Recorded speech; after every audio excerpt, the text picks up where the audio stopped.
जय सीताराम, जय राधे श्याम। भगवान के प्रिय भक्तों, गोस्वामी तुलसीदास जी महाराज श्री रामचरितमानस में कह रहे हैं, साधु चरित शुभ चरित कपासु, नीरस विशद गुणमय फल जासु। उन्होंने कपास जो है, कपास के माध्यम से एक साधु कैसा होता है, साधु का चरित्र कैसा होता है, यहाँ उन्होंने एक लाइन में कहा है कपास देखिए कितना कष्ट सहती है। पहले वो खेती में से आती है, उसके बाद उसकी वो कहते हैं जैसे बिनौला अलग किया जाता है, रुई अलग की जाती है, उसके बाद उसे अनेक प्रकार के धागे बनते हैं। लेकिन वो चाहती है कि मेरे द्वारा दूसरे के शरीर का, मतलब उसे जाड़ा गर्मी बरसात से बचाया जाए, दूसरे का फ़ायदा हो, शरीर जो है उसे ढका रहे। कपास दुख सहती है दूसरे के लिए। तो यहाँ पर बताया संत जो है वो जगत के कल्याण के लिए ही, चाहे उन्हें कितना ही कष्ट क्यों ना उठाना पड़ जाए, लेकिन उनका कार्य होता है जगत का कल्याण। और एक चौपाई में गोस्वामी जी कहते हैं, बिनु सत्संग विवेक न होई, राम कृपया बिनु सुलभ न सोई।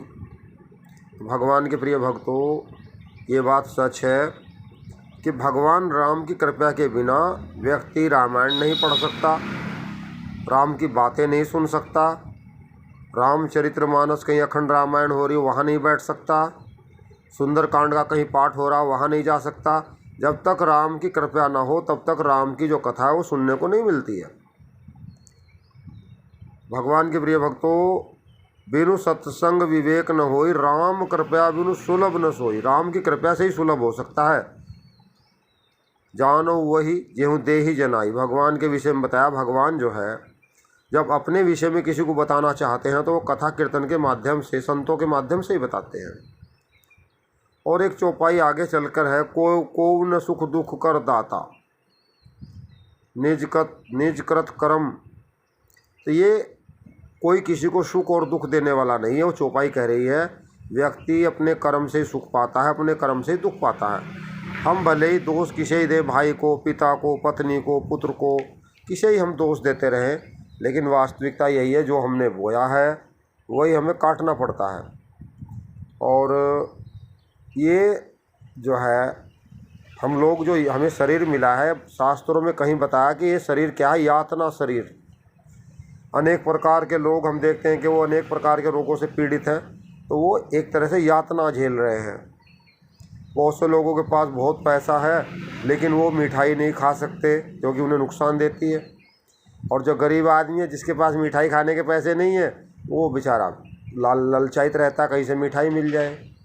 ऐसे हम देखते हैं बहुत सारे घरों में घी दूध है लेकिन वो उन्हें नुकसान देता है, वो खा नहीं सकते। तो भगवान की जो करनी है वो बड़ी विचित्र है। बालक जैसी करनी भगवान की बताई गई है। जैसे छोटे छोटे बालक रेत में खेलते हैं, बालू में, और वो बहुत सारे घर बना लेते हैं। फिर चलते समय जब उनका मन करता है, उन घरों को जो है अपने यहाँ भी उन्हें अपने पैर से उसको तोड़ फोड़ करके, हाथों से छिन भिन्न करके आगे चल देते हैं, अपने खेल घर चल देते हैं। तो भगवान इस संसार को बनाते हैं, इस संसार के साथ खेलते हैं, और फिर जब प्रलय आती है इस संसार को छिन भिन्न कर देते हैं, समाप्त कर देते हैं। तो भगवान के प्रिय भक्तों, श्री रामचरितमानस में मनुष्य के प्रत्येक प्रश्न का उत्तर है। जितने भी आपके प्रश्न हैं, हमारे प्रश्न हैं, सब का उत्तर श्री रामचरितमानस में है। रामचरितमानस क्या है? जैसे एक समुद्र है, एक सरोवर है, एक नदी है। आप जैसे ही इसमें डुबकी लगाएंगे और सच्चे मन से डुबकी लगाएंगे और नीचे ज़मीन तक जाएंगे और कुछ ना कुछ हीरा मोती निकाल करके बाहर ले आएंगे। जितनी बार भी डुबकी लगाएंगे कुछ ना कुछ नया ही मिलेगा। हम लोग अब जैसे अखंड रामायण पढ़ रहे हैं और एक महीने में लगभग 9 अखंड रामायण, साल में 108 अखंड रामायण। तो यहाँ पर हम जब पढ़ रहे हैं तब हमें अनेकों बार अलग अलग कुछ सीखने को मिलता है। कल हमने एक बेटी थी जो रहने वाले तो मतलब दूसरे गांव की बेटी थी, लेकिन हमारे गांव में वो ब्याही थी। भगवान किसी के साथ ऐसा ना करे, वो बेटी जो थी हमारे गांव की, तो खैर वो बहू है, तो उसके जो पति थे वो नाना प्रकार का नशा करते थे। भगवान के प्रिय भक्तों, बीच में ही मैं ये बात इसलिए बता रहा हूँ कि गलती पुरुष करता है उसकी सज़ा स्त्री को भुगतनी पड़ती है। तो हमारे गांव में जो लड़की ब्याही थी उसका पति जो था वो नशा करता था। एक दिन वो शादी को मुश्किल से साल 2 साल भर ही हुआ था। एक दिन वो बहुत ज़्यादा नशा किया हुआ था और कहीं शाम के समय बाइक से जा रहा था। अब नशे वाले को क्या पता कहाँ से बाइक चलानी है, गलती से वो बाइक जो थी उसने वो कहीं टकरा गई और उसका जीवन वहीं पूरा हो गया। लड़की बहुत दुखी, परेशान, बहुत उदास, ऐसे लगा शरीर सब सूख गया और भाई चेहरा काला पड़ गया, रो रो के बुरा हाल, बहुत परेशानी। इसी बीच जो है बाद में जो है वो जब वो उसका पति जो है वो शरीर पूरा कर गया तो उसके पास जो है बाद में 2-4 महीने बाद एक बेटा भी हुआ। तो भगवान के प्रिय भक्तों, अब मैंने देखा, कल मैंने क्या देखा कि वो बेटी जो है कहीं अन्यथा दूसरी जगह उसकी फिर जो है उसको बैठाया, शादी की उसको दूसरी जगह। वो अपने पति के साथ अब इतनी खुश है, इतनी प्रसन्न है, पहचान भी नहीं पा रहे थे हम लोग। चेहरा भी बदल गया और उसका जो है जैसे रंग काला पड़ गया था, बहुत पहले जैसा ठीक हो गया।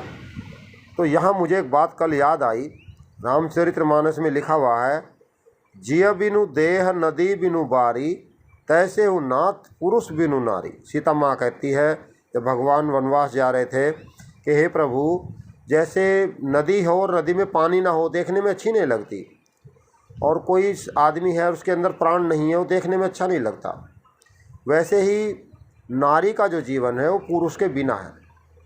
जिय बिनु देह नदी बिनु बारी, तैसे हूँ नाथ पुरुष बिनु नारी। और भगवान के प्रिय भक्तों, ये भी सच है कि ऐसे ही जो है बिना नारी के पुरुष का भी जीवन ऐसे ही है। ये अलग बात है कि कुछ पुरुष साधु बन जाते हैं, सन्यासी बन जाते हैं, भगवान के प्रति उन्हें भाव हो जाता है, लेकिन नारी के जीवन में पुरुष का होना बहुत ज़रूरी है। और जैसे हम देखते हैं बना बनाया प्रसाद खाना मिल जाता है, धोए धोए कपड़े मिल जाते हैं, अन्य बहुत सारे कार्य हैं, घर की साफ़ सफाई है, घर में पूजा पाठ है, आए गए मेहमान की देखभाल, चाय पानी नाश्ता भोजन। तो घर में जो गृहस्थ गृहिणी होती हैं, जो घर में स्त्री है, तो गृह लक्ष्मी इसलिए कहा गया है कि वो घर की देखभाल करती है और पूरा जो है घर को संभालती हैं। तो भगवान के प्रिय भक्तों, जीवन में जो है जो भगवान ने जो एक सिस्टम बनाया है संसार को चलाने के लिए, पति पत्नी, दिन रात, सुख दुख, अमृत विष, ये बहुत सारी चीज़ों के वो हैं, जैसे कहते हैं हर चीज़ का एक अपना जोड़ा है। ठीक है जी। तो यहाँ पर भगवान के प्रिय भक्तों, रामचरितमानस में जो बात लिखी हुई है वो एक एक बात पॉइंट टू पॉइंट सच है। और बाल कांड के बारे में ऐसा बताया गया है कि अगर किसी व्यक्ति का संतान न हो, कोई निसंतान हो, लड़का न हो, तो वो बाल कांड का पाठ अपने घर में कराएं। धन धान्य चाहिए, अयोध्या कांड कराएं, और इसमें ज्ञान और भक्ति भी मिलेगी। ठीक है जी। और आपको अरण्य कांड और किष्किंधा कांड, ये आपके सुख दुख जो है, जो आपका सुख को बढ़ाएंगे, दुख को घटाएंगे। और सुंदर कांड आपकी सभी मनोकामना पूरी करेगा। और उसके बाद जो है लंका कांड जो है आपके दुश्मनों को परास्त कर देगा।